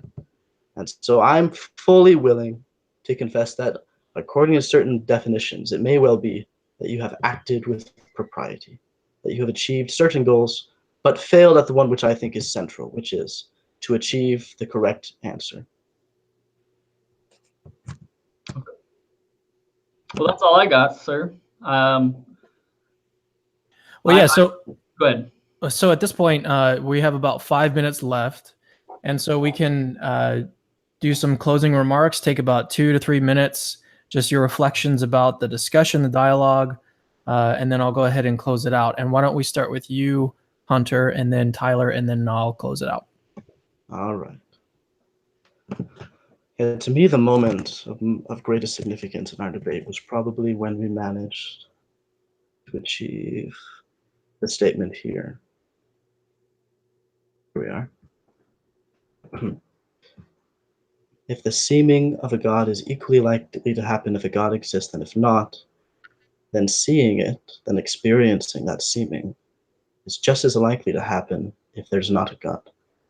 And it seems to me a very tough sell, even if you try to claim something like how rational and justified you are. It's a very tough sell to say something like, I admit that this is just as likely to happen if I'm wrong, and yet I'm going to use it as a reason to claim I'm right. I think that there's something in us which desires to go with our intuition, and yet our intuitions clash. And there's one intuition which wants to believe something, a particular thing we just want to believe independently of whether or not we have any reason, even independently of whether it's true, perhaps. But there's a second intuition within us, which some maybe have more strongly than others, which rules them more than others. And that intuition also says, but I don't want to be saying something. Like, I know that this is just as likely to happen if I'm wrong, and yet it's my reason for believing that. I don't think that sits well with people either. Now you can choose which of these intuitions you want to cede ground to the other, which one you wish to allow to rule you. And I would say that there are advantages to both. On the one side, you might be able to claim that you have done your duty, that you have protected yourself, that you have genuflected before all the right values. And I would say, on the other hand, you have the opposite approach, which has everything that we've been able to test and find out is true on purpose. Approach which allows us to create technology. It's the same approach which into how the mind works. It is on the basis of this approach that we learn about the cognitive science around religion. And so I simply state these facts. This approach is the one which is focused at finding the truth and which is testable and has succeeded in a great many endeavors which are important to us, and simultaneously fulfills one of our strong intuitions, that if we're going to believe something, it's going to be something which is actually different, that actually shows us that we're right, and not something which is just as likely to happen if we're wrong. And on these grounds, I would simply say, let people do with them as they will. I find them quite persuasive, and I think many people do and ought to. All right. So I came in arguing that belief that God exists, could be justified, rational, and warranted, and that it was epistemically possible that we can know that God exists. I articulated certain epistemological theories to explain why that's the case. I used specifically proper functionalism. I argued for it, and I made an application with it. The meta-epistemological theories nor the application seem to really have been attacked or addressed, at least in too much detail, nor really even defeaters for belief that God exists. So maybe there wasn't even sort of a, maybe your epistemological theory is right, or maybe these epistemological theories are compatible with belief in God being justified, rational, or warranted. But nonetheless, you have this really important thing you need to think about, this sort of defeater. And so I don't know. I think the main conditionals that I went wanting to find these sort of epistemic properties that I wanted to sort of establish, I don't think that they were too much addressed. I think the focus of the debate ended up being about if we should always believe what seems more probable given a Bayesian inference. And I argued that the design plan of our faculties could be such that sometimes no, like we shouldn't affirm that. And then if so, our belief could still be warranted and rational in the ways in which I've defined them. And then I took Hunter to be saying something like, it could be. I'm not too certain about this. I haven't given this much thought, at least in terms of these academic definitions. What I want to just keep defending my particular Bayesian methodology that I just mentioned. And so I think that's pretty much where the debate was. And hopefully, it was fun to talk about, fun to think about. It's good intellectual exercise and engagement. And so I appreciate Hunter and who he is and what he brought. And I think that this was quite fun, and hope he enjoyed his time as well. All right. And for those of you watching, thank you for tuning into another show, another edition, another episode, whatever you want to call it, of Capturing Christianity. It has been a real pleasure, real honor to have both of you guys, Tyler, as always, and Hunter. Tyler, you've been on the show. You've been on Capturing Christianity. We've done an interview with you. We've even shot your portraits. It's a real pleasure to have you on again, Hunter. It was a really fun dialogue talking about Bayesian analysis and what sort of bearing that should have on the epistemic status of our beliefs. Very interesting conversation. And so if you guys want to learn more about Capturing Christianity, just go to the website. That's the easiest way to find out everything that you need to know. All the links to our Facebook, Twitter, SoundCloud, all that good stuff. Just capturingchristianity.com.